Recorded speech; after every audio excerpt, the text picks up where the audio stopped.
First off, let's play this first clip. This is from a report from the end of July. The Guardian went out and just interviewed basically some kids about the implications of the austerity measures that closed like 3/4 of the youth centers in London. Okay, and here's just a couple of their words. Yeah. I used to go to a couple youth clubs, and obviously there was somewhere for us to go and that. Get me? And now there's nothing to do now. Like, we're just out there, we're just getting up to no good. Like, people are intimidated by us. Like, there's nothing to do. If all my friends was here, you would see the type of behaviour I'm talking about. When the streets are in London, it's rough, you know, you've got a lot of gangs, knife crime, all that. When they did close their youth centres down, they didn't even let the young people, so it was like one day the youth centre was there and then the next day it was gone. But it's another thing, when youth clubs get shut down, it cuts kids' roots off and links, they don't really have anywhere to go. Like, when I'm with all my friends and we all got hoodies and that type of youth, nobody wants to be around us, and the youth club was just a place that we could all go and have fun. Like, at least we got somewhere to go. Now, look. We walk down the streets and we're getting pulled over by police. Like, there's nothing here for us. Like, the youth club's activities, there's so much stuff to do. We can make music, we could do videos.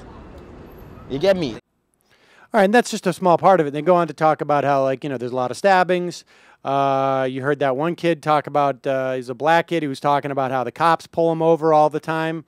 Stuff that, kids in this country, black kids deal with in certain neighborhoods in this country. Cops come by, pull them over just to randomly check them. Apparently that goes on in different neighborhoods in London. And so there you have, there's one element of it right there. And I don't know if any of those kids were rioting, but there are implications. Strip out the value judgments and strip out the judgments as to whether or not it's effective, or even if there is some political agenda behind it. The fact of the matter is, if you pour too much water into a cup, it drains over. And in this instance, if you throw kids out on the street from their youth centers, it could cause problems. And in fact, here's an exchange. It's not audio, but I'm going to read it from ITV reporter. I think that's one of the cable companies. ITV reporter talking to some young Londoner kid. Is rioting the correct way to express your discontent? And the kid said, you wouldn't be talking to me right now if we didn't riot, would you? The ITV reporter, nothing. And young Londoner said, 2 months ago we marched to Scotland Yard. More than 2,000 of us, all blacks. And it was peaceful and calm. And you know what? Not a word in the press. Last night, a bit of rioting and looting, and look around you. And as the reporter looked around, there were tons of reporters interviewing kids. This kid, at the very least, is aware that 2,000 of them, and it sounds like he was one of them, marched on Scotland Yard because they felt they were getting harassed by the cops. And he would know better than you or I whether or not it got any press coverage. Something to be said for that. Now, let's play this audio of a guy. What's this guy's name? Darcus? I'm not familiar. Darcus Howe. He's apparently a West Indian journalist. He's a West Indian journalist and author in Great Britain. He was part, I guess, like 20 or 30 years ago, part of the Black Panthers in Britain. Was involved in protests. They brought him on to this BBC show. I mean, you really need to see the video, and we'll post it, but I want you to hear this audio. It's pretty stunning. I mean, I can only imagine if this type of stuff went down in this country, this type of interview, because the establishment clearly, well, you can definitely see where she's on. Now, this guy's a black guy. He lives in, I guess, I don't know if it's Tottenham, that's that neighborhood, but, this, well, just listen. From the West Indies, this guy being interviewed on one of the BBC, I think it's BBC. Well, the violence has raised questions about how best to deal with rioting and disorder on our streets. I'm joined now from Lincoln No, we've just spoken to Patrick Mercer. I'm now joined by Darcus Howe, who is a writer and broadcaster, and we can speak to him now. And Marcus Dow is in Croydon. Marcus Dow, are you shocked by what you've seen there last night? No, not at all. I have been living in London for 50 years. There are so many different moods and moments. But what I was certain about, listening to my grandson and my son, is that something very, very serious was going to take place in this country. Our political leaders had no idea. The police had no idea. But if you looked at young blacks and young whites with a discerning eye and a careful hearing, they have been telling us, and we would not listen, that what is happening in this country to them is Mr. wrong. Howe, if I can just stop you, Mr. Howe, for a moment. You say you're not shocked. Does this mean that you condone what happened in your community last night? All right, pause it for a second.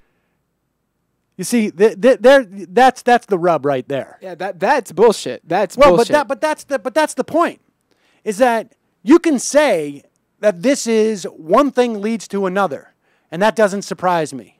That if you you cut services, you harass kids, that something like this can happen.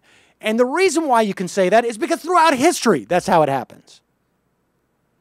And history is replete with the establishment or the king or the leaders of a society just seeing how much resources they can dominate and what scraps will be suitable for the rest of society. And then they just go over that line and there's a reaction.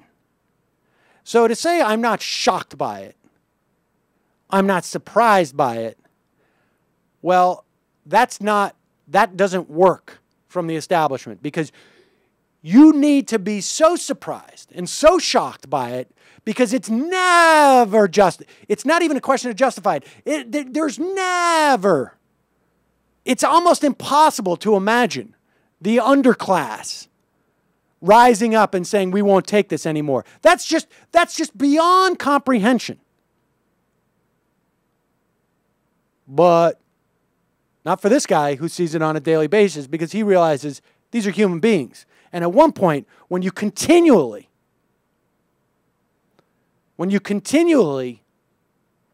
deny human beings rights, when you deny human beings some basic standards of living, at one point,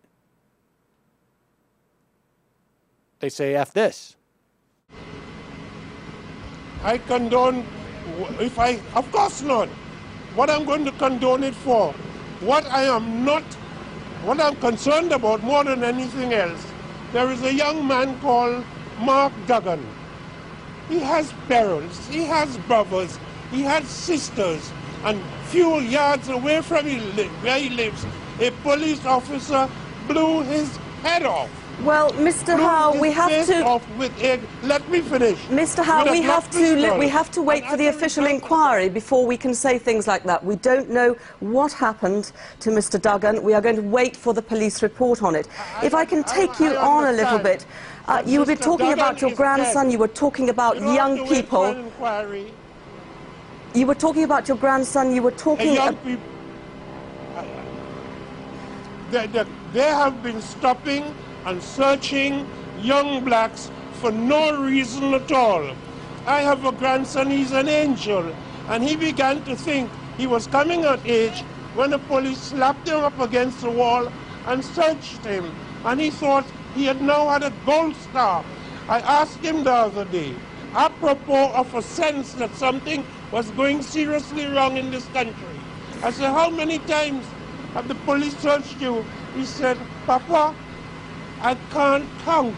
There's so many times. Mr. Howe, that may well have happened, and if you say it did, I am not to gainsay you, but that is not an excuse to go out rioting and cause the sort of damage that we have been seeing over the last few days. Where were you in 1981 in Brixton? Mr. They had I don't call it rioting, I call it an insurrection of the masses of the people. It is happening in Syria, it is happening in Clapham, it's happening in Liverpool, it's happening in Port of Spain, Trinidad, and that is the nature of the historical moment. Mr. Howe, if it takes... Mr. Howe, if I can just listening. ask you, you are not a stranger to riots yourself, I understand, are you? You have taken part in them yourself. I have never taken part in a single riot. I've been on demonstrations that ended up in a conflict, and have some respect for an old West Indian Negro and stop accusing me of being a rioter. Because you won't tickle me to get abusive. You just sound idiotic. Have some respect. Darcus Howe, have grandchildren. thank you very much for joining us. And Darcus Howe, their writer and broadcaster. Okay, well, there's been a huge knock-on. Do you hear that?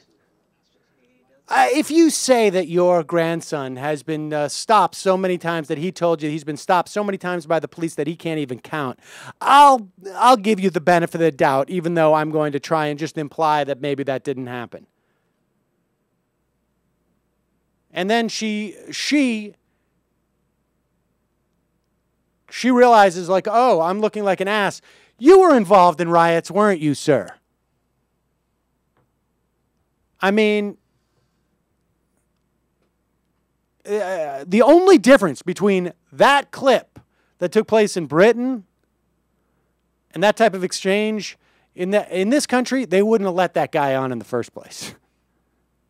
The producers would have already been like, "Oh, well, we did a pre-interview with him, and now no."